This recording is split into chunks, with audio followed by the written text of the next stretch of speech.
Hello friends, വണ്ടി Toyota ഇന്നോവയാണ്. 2009 model വണ്ടിയാണ്. വണ്ടി ഏകദേശം 1,70,000 കിലോമീറ്റർ ഓടിയിട്ടുണ്ട്. ഇതിൽ കംപ്ലയിൻ്റ് എന്ന് പറഞ്ഞു കഴിഞ്ഞാൽ നമ്മൾ വണ്ടി റേസ് ചെയ്ത് ഓടിക്കുമ്പോൾ ഹെവി നോയ്സ് എഞ്ചിന്ന് പുറത്ത് വരികയാണ്. ഹെവി നോയ്സ് മാത്രമല്ല, അതോട് കൂടിയിട്ടുള്ള വൈബ്രേഷനും കാര്യങ്ങളൊക്കെ ഇതിനകത്ത് ഒരുപാടുണ്ട്. അപ്പോൾ മെയിനായിട്ട് പ്രശ്നം എന്ന് പറഞ്ഞു കഴിഞ്ഞാൽ നമ്മൾ വണ്ടി ഓടിക്കുമ്പോൾ മാത്രമല്ല, ഐഡ്ലിങ്ങിൽ നിൽക്കുമ്പോൾ തന്നെ നമ്മൾ ആക്സിലറേഷൻ കൊടുത്തു കഴിഞ്ഞാൽ ഹെവി ആയിട്ട് നോയ്സ് വന്നുകൊണ്ടിരിക്കുകയാണ്.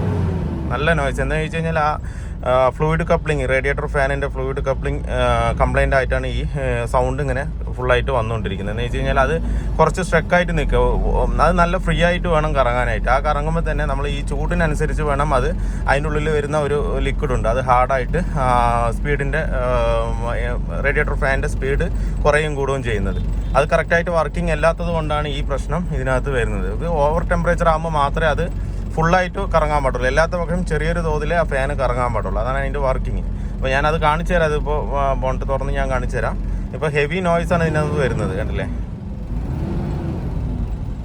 ഞാൻ തുറന്ന് കാണിക്കുമ്പോൾ ഒന്നുകൂടെ വ്യക്തമാവും. ഞാനത് ബോണ്ട് തുറന്നിട്ട് ഒന്ന് സ്റ്റാർട്ട് ചെയ്ത് ഒന്നുകൂടെ ഞാൻ കാണിച്ചു തരാം. അപ്പോൾ വണ്ടി ഇപ്പോൾ സ്റ്റാർട്ടിങ്ങിലാണ്. അപ്പോൾ ഞാൻ ഈ നോയ്സ് ഞാനിപ്പോൾ കളിച്ചു തരാം. റേസി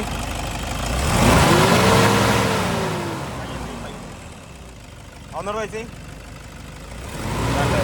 ഇത്രത്തോളം സൗണ്ട് ഇതിനകത്ത്. അവിടെ ഹെവി നോയ്സ് ഇതിനകത്ത് നല്ലോണം പുറത്തേക്ക് വരുന്നുണ്ട്. അത് മാത്രമല്ല അതിൻ്റെ ബെൽറ്റും കംപ്ലൈൻറ്റ് ഉണ്ട്. ഓഫാക്ക്.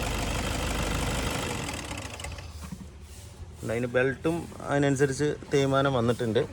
ഇനി ഈ ഫാനിൽ ചെറിയ ചെറിയ ക്രാക്കുകൾ കാണുന്നുണ്ട്. അങ്ങനെ വരുമ്പോഴും ഈ സൗണ്ടിന് വ്യത്യാസം വരാം. എന്തായാലും നമുക്ക് ഫ്ലൂയിഡ് കപ്ലിംഗ് നമുക്ക് മാറ്റി നോക്കാം. ഇത് അത്യാവശ്യം നല്ല ടൈറ്റ് തന്നെ ഉണ്ട്. ഇത്രയും ടൈറ്റ് ഇതിനകത്ത് വരാൻ പാടില്ല. കുറച്ച് ഫ്രീ ആയിട്ട് വേണം ഇത് കറങ്ങാനായിട്ട്. മാത്രമല്ല ഇതിന് ബോഡി വൈബ്രേഷൻ നല്ലോണം ഉണ്ട്. ബോഡി വൈബ്രേഷൻ ഉണ്ട്. എൻജിൻ ചെറുതായിട്ടൊരു മിസ്സിങ് ഇതിനകത്ത് വരുന്നുണ്ട്. പക്ഷേ കസ്റ്റമർ ലോങ്ങിൽ നിന്ന് വന്നതാണ്, എറണാകുളത്ത് നിന്ന് വന്നതാണ്. അപ്പോൾ അതുകൊണ്ട് നമുക്ക് അവർക്ക് ഇന്നൊരു ദിവസം മാത്രമേ നമുക്ക് തരാൻ പറ്റുള്ളൂ. എന്താ വെച്ചാൽ ഇന്ന് വൈകിട്ട് തന്നെ പോണതുകൊണ്ട് നമുക്ക് വേറെയുള്ള വർക്കുകളൊന്നും ഇതിനകത്ത് ചെയ്യാൻ പറ്റില്ല. തൊട്ട് കഴിഞ്ഞാൽ തീരില്ല. അതുകൊണ്ട് നമ്മൾ ഈ റേഡിയേറ്റർ ഫാനിൻ്റെ കപ്ലിംഗ് മാത്രം മാറ്റി, അതുപോലെ ബ്രേക്കിന് ചെറിയൊരു സൗണ്ട് പറയുന്നുണ്ട്, അതും നോക്കി ക്ലിയർ ചെയ്ത് കൊടുക്കാം. ബാക്കിയുള്ള കാര്യങ്ങളൊന്നും നമുക്ക് ഇന്നത്തേക്ക് ചെയ്യാൻ പറ്റില്ല. നമ്മൾ അപ്രൂവൽ കൊടുത്തിട്ട് അവർ ഇന്നൊരു ദിവസം വരാമെന്നാണ് പറഞ്ഞത്. അപ്പോൾ അതിനനുസരിച്ച് നമുക്ക് ബോഡി വൈബ്രേഷൻ നല്ലോണം ഉണ്ട്. എല്ലാ സീറ്റുകളും നല്ല പറയുന്നുണ്ട്, ഡോർ പാഡുകൾ പറയലുണ്ട്, അങ്ങനെയുള്ള എല്ലാ കംപ്ലൈൻറ്റ് ഇതിനകത്തുണ്ട്. അപ്പോൾ നമുക്കത് ഒരു ദിവസം വേറൊരു ദിവസം നോക്കിയിട്ട് ചെയ്യാം. അപ്പോൾ ഇതാദ്യം നമുക്ക് ക്ലിയർ ചെയ്യാം. ഇതിൻ്റെ ഗിയർ ബോക്സ് ബെഡും എൻജിൻ ബെഡും ഹെവി ആയിട്ട് പോയുന്നുണ്ട്. എന്താ വെച്ച് കഴിഞ്ഞാൽ നമ്മൾ സ്റ്റാർട്ട് ചെയ്യുമ്പോൾ നോക്കിയാൽ ഗിയർ ലിവർ അത്രത്തോളം ഷേക്ക് ഉണ്ട്. പക്ഷേ ക്യാമറയിൽ കുറച്ചായിട്ടേ നിങ്ങൾക്ക് അറിയുള്ളൂ. നല്ലൊരു ഇടുപ്പും അതുപോലെ തന്നെ നല്ലൊരു ഷേക്ക് ഉണ്ട് അതിനകത്ത്, മനസ്സിലായി? അപ്പോൾ ഗിയർ ബോക്സ് ബെഡും എൻജിൻ ബെഡും ഇതിനകത്ത് മാറ്റി തന്നെ വേണം. അതിൻ്റെ ഒരു വൈബ്രേഷൻ ഇതിനകത്ത് ബോഡിക്കകത്തും വരുന്നുണ്ട് സ്റ്റാർട്ട് ചെയ്യുമ്പോഴും. മാത്രമല്ല ഇതിനകത്ത് ഹെവി ഓയിൽ ലീക്ക് വരുന്നുണ്ട്, കണ്ടില്ലേ? വാൾക്കർ പാക്കിന് ഹെവി ഓയിൽ ലീക്ക് ഉണ്ട്. അതുപോലെ നോസിലിൻ്റെ അവിടെ നിന്ന് ഡീസലിൻ്റെ ചെറിയൊരു ലീക്ക് കാണുന്നുണ്ട്. അത് നോസിലിൻ്റെ അവിടെ തന്നെയാണ് ഈ ഓയിൽ ഇവിടെ നിന്ന് ലീക്ക് ആണെന്നുള്ളതൊന്ന് കൺഫേം ചെയ്യണം. പിന്നെ ഈ ബ്രീത്തറിൽ എപ്പോഴും ഒരുപാട് ആൾക്കാർ ചോദിക്കാറുള്ളതാണ്, ബ്രീത്തറിൽ ഓയിൽ ലീക്ക് വരുന്നുണ്ട്, ബ്രീത്തറിൽ മറ്റേ കംപ്ലീറ്റ് ആയിട്ട് ഓയിൽ വരുന്നത്. ഈ ബ്രീത്തറിൽ ചെറിയൊരു ഓയിൽ ലീക്ക് ഈ വണ്ടിക്കല്ല, എല്ലാ ഇന്നോവയ്ക്കും ചെറുതായിട്ട് വരും. ഈ ഒരു നനവ് വരും, ഡ്രോപ്പ് ആവില്ല. ഇങ്ങനെ ഒരു നനഞ്ഞിട്ട് ഒരു ലെവലിൽ നിൽക്കും അതിനകത്ത്. അത് നോർമൽ തന്നെയാണ്. അതിന് പ്രത്യേകിച്ച് നമുക്കൊന്നും ചെയ്യാനില്ല. അതിനകത്ത് ചെറിയൊരു ലീക്ക് അതിനകത്ത് എപ്പോഴും തന്നെ ഉണ്ടാവും. ഒരുപാട് വർക്കുകളുണ്ട് ഇതിനകത്ത്. അതുപോലെ എൻജിൻ ബെഡ് കണ്ടോ, ഈ സൈഡ് കംപ്ലീറ്റ് ആയിട്ട് ഇരുന്നിരിക്കുക. ഇപ്പോൾ നിങ്ങളുടെ വണ്ടിയിലാണെന്നുണ്ടെങ്കിൽ ഈ ഒരു ബെഡ് ഇങ്ങനെയാണ് നോക്കേണ്ടത്. ഇവിടെ നല്ല ഗ്യാപ്പ് കാണണം. ഈ ഗ്യാപ്പ് ഇല്ലാതിരുന്ന് കഴിഞ്ഞാൽ ബെഡ് പോയതിൻ്റെ ഒരു ഫീലാണ്. ഇത് കംപ്ലീറ്റ് ആയിട്ട് പോയതാണ്. എൻജിൻ ബെഡ് കംപ്ലീറ്റ് ആയിട്ട് പോയിരുന്നു. ഇത് കണ്ടില്ലേ? ഈ മുകളിൽ കാണുന്നുണ്ടോ? ഈ മുകളിൽ ഈ ലെഗ് ഉണ്ടല്ലോ, ഈ ലെഗ് ഇതിൽ വന്ന് മുട്ടാൻ പാടില്ല, ഈ ഫ്രെയിമിൽ വന്ന് മുട്ടാൻ പാടില്ല. ഒരു ചെറിയൊരു ഗ്യാപ്പ് അതിനകത്ത് വരണം. ഇത് ഹെവി ആയിട്ട് എൻജിൻ ബെഡ് പോയതാണ്. ഇതിന് ഇപ്പുറത്ത് കാണിച്ചു തരാം. ഇപ്പുറത്ത് കണ്ടോ ഒരു ഗ്യാപ്പ് കണ്ടോ? ഗ്യാപ്പ് എന്ന് പറഞ്ഞാൽ അത് പൊന്തി നിൽക്കും, ആ ഒരു ഗ്യാപ്പും കാണാം. അങ്ങനെയാണെന്നുണ്ടെങ്കിൽ ആ ബെഡ് വലിയ കുഴപ്പമില്ല. ഇത് ഫുള്ളായിട്ട് താഴ്ന്നിട്ടുമുണ്ട്. താഴ്ക്കുക എന്ന് പറഞ്ഞു കഴിഞ്ഞാൽ ഈ ലെഗും ഇതും തമ്മിൽ മാച്ചായി കണ്ടോ. ഇത് പൊന്തി നിൽക്കണം. ഈ ലെഗ് ഇത് മൗണ്ടിൽ വരുന്ന ലെഗാണ്.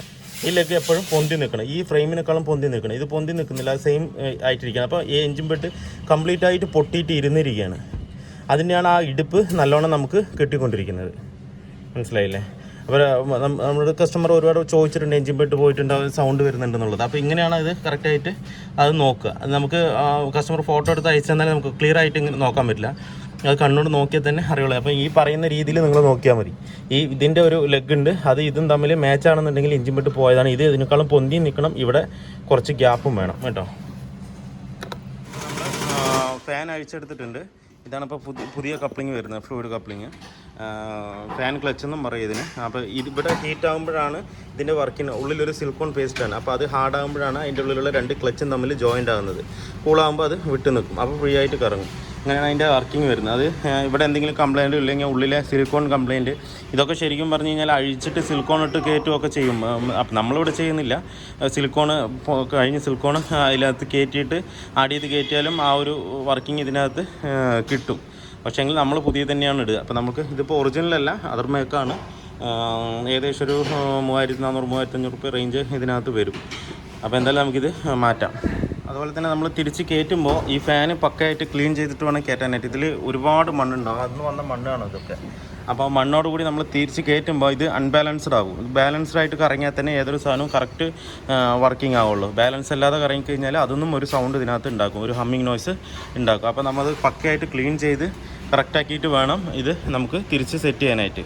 ഇതൊക്കെ കറക്റ്റ് ബാലൻസ്ഡ് ആയിട്ട് വരുന്ന സാധനങ്ങളാണ്. അപ്പോൾ ഇത്രയും മണ്ണ് കയറുമ്പോൾ നമുക്ക് അതിനകത്ത് കംപ്ലയിൻറ്റ് വരും, വീണ്ടും കംപ്ലയിൻറ്റ് കാണിക്കാൻ ചാൻസ് ഉണ്ട്. അപ്പോൾ അതുകൊണ്ട് പക്കയായിട്ട് ക്ലീൻ ചെയ്ത് എയറടിച്ച് ക്ലീൻ ചെയ്ത് ഒരു മണ്ണും ഇല്ലാത്ത രീതിയിൽ നമുക്ക് തിരിച്ച് സെറ്റ് ചെയ്യാം. നമ്മൾ മോട്ടർ തിരിച്ച് സെറ്റ് ചെയ്തിട്ടുണ്ട്. ബ്രഷ് പോയതായിരുന്നു, അത് ബ്രഷ് മാറ്റിയിട്ടുണ്ട്. നമ്മളെപ്പോഴും ബ്രഷ് മാറുമ്പോൾ ഞാൻ നേരത്തെ പറഞ്ഞ പോലെ അതിൻ്റെ മോട്ടറിന് ചെറിയൊരു സൗണ്ട് അതിനകത്ത് വരും. അത് കുറച്ച് ദൂരം ഓടുമ്പോൾ അത് ശരിയാവും. ഇല്ലാന്നുണ്ടെങ്കിൽ പിന്നെ നമുക്ക് മോട്ടർ അസംബ്ലി തന്നെ മാറണം. അപ്പോൾ അത്രയും എമൗണ്ട് ഇല്ലാത്തതുകൊണ്ടാണ് നമ്മൾ ഈ രീതിയിൽ നമ്മൾ ചെയ്തത്. ഒന്ന് തിരിക്കുകയാണ് അല്ല. ഇപ്പോൾ സ്റ്റിയറിംഗ് പക്ക സ്മൂത്താണ്. ആ നേരത്തെ ഒരു വിട്ടുപിടുത്തം അതൊന്നുമില്ല, പക്ക സ്മൂത്താണ്. ബ്രഷ് അത്രത്തോളം പോയിട്ടുണ്ട്. പക്ഷേ ചെറിയൊരു നോയ്സ് സ്റ്റിയറിംഗ് കോളത്തുനിന്ന് വരും. അവിടെ തിരികെ വേണ്ട ഒരു അരയുന്നത് പോലെ, അത് ആ ബ്രഷ് ഒരയുന്നതിൻ്റെ സൗണ്ടാണ്. അത് കുറച്ച് ഓടുമ്പോൾ അത് നിൽക്കും. അത് പക്ഷേ സ്റ്റിയറിംഗ് പക്ക സ്മൂത്തായിരിക്കും. അതില്ലാന്നുണ്ടെങ്കിൽ നമുക്ക് 10-12,000 രൂപ കൊടുത്തിട്ട് മോട്ടർ മേടിക്കേണ്ടി വരും. ഇതാകുമ്പോൾ വലിയ ചിലവില്ല. ഒരു 1000 ചില്ലാൻ രൂപ ഉണ്ടെന്നുണ്ടെങ്കിൽ നമുക്ക് പണിതെടുക്കാൻ പറ്റും. എന്തായാലും ഇനിയിപ്പോൾ ബാക്കിയുള്ള ഫിറ്റിങ്സ് കൂടെ നമുക്ക് കയറ്റാനുണ്ട്, അത് കംപ്ലീറ്റ് ആയിട്ട് ഇതിനകത്ത് കയറ്റാം. നമ്മളിപ്പോൾ ഇതിൻ്റെ ഫ്ലൂയിഡ് കപ്ലിംഗ് മാറിയിട്ടുണ്ട്. മാറ്റി ഇപ്പോൾ ഓടിച്ച് നോക്കുമ്പോൾ ആ സൗണ്ട് പക്കയായിട്ട് അതിന് പൂർണ്ണമായിട്ടും പോയിട്ടുണ്ട്. പിന്നെ ആ ലീഫിന് ചെറിയൊരു ക്രാക്ക് ഉള്ളത് കൊണ്ട് അതിൻ്റെ ഒരു ചെറിയൊരു നോയ്സ് അതിനകത്ത് ഫീൽ ചെയ്യുന്നുണ്ട്. ആ ലീഫും കൂടെ കുറച്ച് കഴിഞ്ഞ് കഴിഞ്ഞാൽ അത് എന്തായാലും മാറ്റേണ്ടി വരും. അതുപോലെ തന്നെ എൻജിൻ ബെഡും കാര്യങ്ങളും കൺഫേം മാറ്റണം ഇതിനകത്ത്. അതുപോലെ സ്റ്റിയറിംഗ് കോളം ബൂട്ട് ഇതിനകത്ത് ക്രാക്ക് ഉണ്ട്. അതുകൊണ്ട് ഉള്ളിലേക്ക് നമുക്ക് ക്യാബിൻ്റെ ഉള്ളിലേക്ക് നല്ല സൗണ്ട് അതിനകത്ത് വരുന്ന ഒരു എയറോട് കൂടിയിട്ടുള്ളൊരു സൗണ്ടാണ് അതിനകത്ത് വരുന്നത്. അപ്പോൾ നമുക്ക് ഈ സൗണ്ട് കേൾക്കുമ്പോൾ മറുപടിയും ആ ഫ്ലൂയിഡ് കപ്ലിങ്ങിൻ്റെ സൗണ്ട് മാതിരി തന്നെയാണ് അത് ഫീൽ ചെയ്യുക. നമുക്കത് ഫീൽ ചെയ്യണം കറക്റ്റായിട്ട് അറിയണമെന്നുണ്ടെങ്കിൽ വണ്ടി നിർത്തിയിട്ടിട്ട് റൈസ് ചെയ്താൽ കറക്റ്റായിട്ട് നമുക്ക് അറിയാൻ പറ്റും. ആ സൗണ്ട് പക്കയായിട്ട് പോയത് നമുക്ക് കറക്റ്റായിട്ട് അറിയാൻ പറ്റും. ഇതിൻ്റെ ഇപ്പോൾ ബെൽറ്റ്, അതുപോലെ തന്നെ ഫാനിൻ്റെ ഫ്ലൂയിഡ് കപ്ലിങ്, അതുപോലെ 4 ബ്രേക്കും അഴിച്ച് ക്ലീൻ ചെയ്യാൻ മാത്രമേ ചെയ്തിട്ടുള്ളൂ. പക്ഷേങ്കിൽ ഇതിന് ചെറിയ നോയ്സ് വീണ്ടും വരുന്നുണ്ട്. അത് റേഡിയേറ്ററിൻ്റെ ഫാൻ കൂടെ മാറിയാൽ തന്നെ ആ സൗണ്ട് പൂർണ്ണമായിട്ട് നിൽക്കില്ല. എന്ന് വെച്ച് കഴിഞ്ഞാൽ ആ റേഡിയേറ്ററിൻ്റെ ഫാനിന് ചെറിയൊരു ക്രാക്ക് ഉണ്ട്.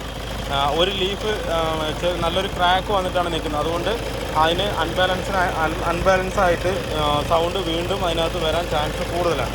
ആ മാത്രമല്ല ഈ സൈഡും ആ എൻജിൻ ഓയിലും താഴെയും ഡിഫറൻഷ്യൽ ഓയിൽ, അതുപോലെ ഹെവി ലീക്ക് ഉണ്ട്, ഓയിൽ ലീക്കും ഉണ്ട്. അപ്പോൾ അത് നിർത്തണം. പിന്നെ അതുപോലെ എൻജിൻ ബെഡ് ഹെവി ആയിട്ട് പൊട്ടിക്കിടക്കുന്നുണ്ട്. കുറേ കംപ്ലയിൻ്റ് ഉണ്ട് ഇതിനകത്ത്. അപ്പോൾ എന്തായാലും നമുക്ക് ഇപ്പം എന്തായാലും കസ്റ്റമർ നിർത്തുന്നില്ല, വണ്ടി ലോങ്ങെന്ന് വന്നതാണ്. അപ്പോൾ എൻ്റെ അടുത്ത് പറഞ്ഞ കംപ്ലയിൻറ്റ് ഇത് മാത്രമായിരുന്നു. അപ്പോൾ ഫ്ലൂയിഡ് കപ്ലിങ് മാത്രമേ ഞാൻ ചെയ്തിട്ടുള്ളൂ ഇതിനകത്ത്. ഇനിയിപ്പോൾ ബാക്കിയുള്ള കംപ്ലയിൻറ്റുകൾ ഫുള്ള് കൊട്ടേഷൻ കൊടുത്തിട്ട് അവർ ഇനിയൊരു ദിവസം വരാമെന്നുള്ള രീതിക്കാണ് പറയുന്നത്. അപ്പോൾ അതിനനുസരിച്ച് നമുക്ക് ചെയ്യാം. ഇതിൻ്റെ engine mount, gear box bed, അതുപോലെ മറ്റേ ഓയിൽ ലീക്കുകൾ, ക്യാം ഓയിൽ സീൽ മാറ്റണം, ടൈമിംഗ് ബെൽറ്റ് മാറ്റണം, അതുപോലെ വാൾ കവറിൻ്റെ ലീക്ക് മാറ്റണം. അങ്ങനെ കുറേ വർക്കുകൾ ഉണ്ട് ഇതിനകത്ത് പെൻഡിങ് ആയിട്ട്. അപ്പോൾ എന്തായാലും അത് നമുക്ക് ഇന്നൊരു ദിവസം വന്നിട്ട് നോക്കിയിട്ട് ചെയ്ത് കൊടുക്കാം മുഴുവനായിട്ട്. പിന്നെ സ്റ്റിയറിങ്ങിൻ്റെ കോളം ബൂട്ടും ഹെവി ആയിട്ട് ഇതിൽ പൊട്ടിയിട്ടുണ്ട്. അപ്പോൾ അതുകൊണ്ട് അത് നമുക്ക് ചെയ്യേണ്ടതായിട്ടുണ്ട്. സ്റ്റിയറിങ്ങിൻ്റെ കോളം ബൂട്ടും ഇതിനകത്ത് നമുക്ക് മാറ്റേണ്ടതായിട്ട്. എന്ന് വെച്ചാൽ ഇല്ലാത്ത പക്ഷം നമുക്ക് എൻജിൻ നോയ്സ് ഹെവി ആയിട്ട് ഉള്ളിലേക്ക് വന്നുകൊണ്ടിരിക്കും. പിന്നെ സസ്പെൻഷൻ ഭാഗത്ത് വലിയ കുഴപ്പമില്ല. ഈ ലീക്കുകളും കാര്യങ്ങളുമാണ് കൂടുതലായിട്ട് ഇത് വന്നിരിക്കുന്നത്. എന്ന് വെച്ചാൽ റീ രജിസ്ട്രേഷൻ വണ്ടിയാണ്, MH വണ്ടി. അതുപോലെ റീ രജിസ്ട്രേഷൻ വണ്ടി എപ്പോഴും ഇതുപോലുള്ള ലീക്കുകൾ കാര്യങ്ങൾ കൂടുതലായിട്ട് ഉണ്ടാകും. എന്താ വെച്ചാൽ അവർ സർവീസ് മെയിൻ്റനൻസ് കറക്റ്റ് ആകാത്തത് കൊണ്ടാണ് ഇതുപോലെ ലീക്കുകളും കാര്യങ്ങളൊക്കെ വരുന്നത്. ചില വണ്ടികൾ മാത്രമേ നമുക്ക് നന്നായിട്ട് നല്ല രീതിക്ക് കിട്ടുള്ളൂ. ബാക്കിയുള്ള എല്ലാ വണ്ടിയിലും MH വണ്ടികളിൽ ഇതേ ഒരു അവസ്ഥയാണ് നമുക്ക് കിട്ടുക. അപ്പോൾ എന്തായാലും ഇതിലിപ്പോൾ 100% വർക്ക് കംപ്ലീറ്റ് ആയിട്ടില്ല. അവർക്ക് സമയമില്ലാത്തതുകൊണ്ട് നിർത്തിയിട്ട് പോകുകയാണെന്നുണ്ടെങ്കിൽ നമുക്ക് ഫുൾ വർക്ക് ചെയ്ത് കൊടുക്കാം. എപ്പോഴും ലോങ് ഒന്ന് വരുമ്പോൾ വിളിച്ചിട്ട് വരുമ്പോൾ വണ്ടി നിർത്തി തരുന്നത് പോലെ വന്നു കഴിഞ്ഞാൽ നമുക്ക് കുറച്ചുകൂടി എളുപ്പമാകും. കാര്യം എന്താണെന്ന് വെച്ച് കഴിഞ്ഞാൽ അത്രയും ലോങ് വന്നിട്ട് കംപ്ലയിൻറ്റ് 100% സോൾവ് ആയിട്ട് പോയില്ല എന്ന് പറഞ്ഞു കഴിഞ്ഞാൽ നിങ്ങൾക്ക് മനസ്സിനകത്ത് ഒരു വിഷമമുണ്ടാവും, എനിക്ക് അതിലേറെ വിഷമമുണ്ടാവും. അപ്പോൾ അതുകൊണ്ട് വണ്ടി എപ്പോഴും നിങ്ങളൊരു വണ്ടി വർക്ക് ലോങ് നിന്ന് വരുമ്പോൾ നിർത്തി തരുന്ന പോലെ തന്നെ വരണം. എന്താ വെച്ച് കഴിഞ്ഞാൽ ചിലപ്പോൾ 1-2 ദിവസമൊക്കെ നിർത്തിയിട്ട് വേണം, ചെക്ക് ചെയ്തിട്ട് വേണം വിടാനായിട്ട്. ഇത് സമയമില്ലാത്ത സമയത്ത് നമ്മൾ ഓരോന്ന് ചെയ്തിട്ട് കംപ്ലൈൻറ്റ് പക്ക പെർഫെക്റ്റ്ലി ഓക്കെ ആകില്ല. ധൃതി പിടിച്ച് ചെയ്താലും വണ്ടി പക്ക പെർഫെക്റ്റ് ആകില്ല. ഇതിപ്പോൾ നമ്മൾ ഈ സൗണ്ട് എന്ന് പറഞ്ഞിട്ട് ഫ്ലൂയിഡ് കപ്ലിംഗ് മാത്രമാണ് മാറിയത്. അപ്പോൾ നോക്കുമ്പോൾ റേഡിയേറ്ററിൻ്റെ ഫാനും കംപ്ലൈൻറ്റ്, ഫാൻ ഇപ്പോൾ ഇവിടെ എവിടെയും കിട്ടാനുമില്ല. അത് വരികയാണെന്നുണ്ടെങ്കിൽ കോയമ്പത്തൂർ ഇനിയിപ്പോൾ നാളെ കാലത്ത് എത്തുള്ളൂ. അപ്പോൾ പിന്നെ കസ്റ്റമർക്ക് അത് വിട്ടിട്ട് പോകാനും വണ്ടി വിട്ടിട്ട് പോകാനും സാഹചര്യമില്ല. എന്ന് വെച്ചാൽ ആ ഒരു രീതിക്കല്ല അവർ വന്നിരിക്കുന്നത്. അപ്പോൾ അങ്ങനെ എപ്പോഴും വണ്ടി കൊണ്ടുവരുമ്പോൾ ലോങ്ങിൽ നിന്ന് കൊണ്ടുവരുമ്പോൾ നിർത്തി തരുന്നത് പോലെ കൊണ്ടുവന്നു കഴിഞ്ഞാൽ എനിക്ക് ചെക്ക് ചെയ്ത് കറക്റ്റാക്കി റെഡിയാക്കി വിട്ടിട്ട് വണ്ടി തന്നു വിടാമായിരുന്നു. അപ്പോൾ റേഡിയേറ്ററിൻ്റെ ഫാൻ ക്രാക്ക് ആയതുകൊണ്ട് ചെറിയൊരു സൗണ്ട് വരുന്നുണ്ട്. ഇനിയിപ്പോൾ അതിനൊരു ദിവസം കൊണ്ടുവരാമെന്നാണ് പറയുന്നത്. എന്തായാലും നോക്കാം. അപ്പോൾ ഇന്നത്തെ വീഡിയോ കംപ്ലീറ്റ് ആയിട്ടുണ്ട്. അപ്പോൾ വീഡിയോ എല്ലാവർക്കും ഇഷ്ടമായാലും ലൈക്ക് ചെയ്യുക, ഷെയർ ചെയ്യുക, അതുപോലെ തന്നെ സബ്സ്ക്രൈബ് ചെയ്യുക. സബ്സ്ക്രൈബ് ചെയ്യാതെയാണ് വീഡിയോ കാണുന്നതെങ്കിൽ ഒന്ന് സബ്സ്ക്രൈബ് ചെയ്ത് സപ്പോർട്ട് ചെയ്യുക. അപ്പോൾ മറ്റൊരു വീഡിയോയിലേക്ക് കാണുന്നവരെല്ലാവർക്കും ബൈ.